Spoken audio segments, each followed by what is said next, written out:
Parker, and I'm the librarian here at Wilson Elementary in Capel.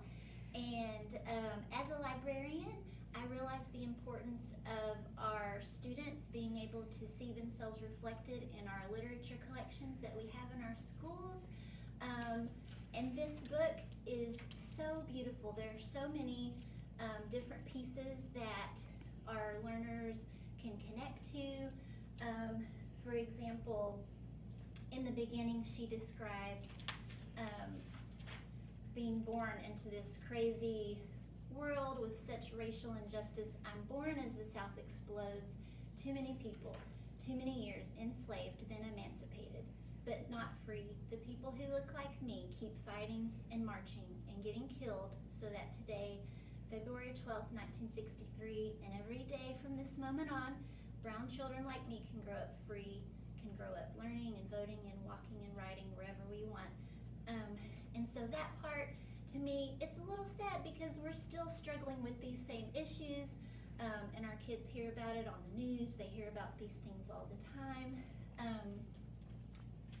Also, she describes what it's like living with absentee parents, and a lot of our students can relate to that, how she's raised, like her father leaves, she's raised by her mother for a while, then she's raised by her grandparents, and she loses her grandfather, and like all of these things, and people can connect to this. Others have gone through these things, and it's important that they can hear that others have been through kind of the same situations, but also it's inspirational because she went from being a struggling reader as a child to becoming this famous, award-winning, amazing author.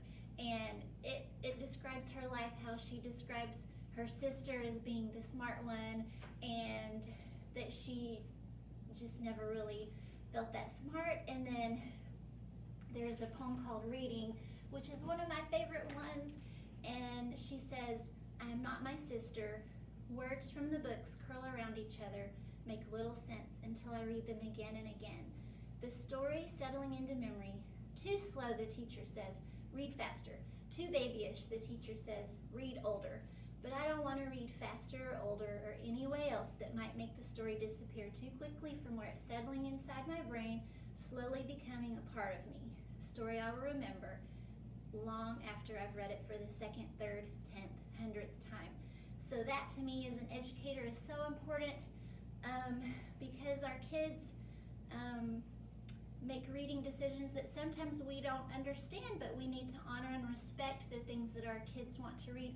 Some kids will read the same things over and over again because it's comforting to them, and like she says, it's becoming a part of them. The story is becoming a part of them and they're connecting to it. So we have to be careful about judging what they're reading. And then toward the end, she describes how there are many worlds, but you can choose the one you walk into each day. And I think that is so inspirational. Ohio and Greenville, Woodson and Irby, Gunner's Child and Jack's Daughter, Jehovah's Witness and Non-Believer, listener and writer, Jackie and Jacqueline, gather into one world called you, where you decide what each world and each story and each ending will finally be. So I just love that. I think that is so inspirational, and I think this book is just amazing. Every kid should read this book. Thank you so much.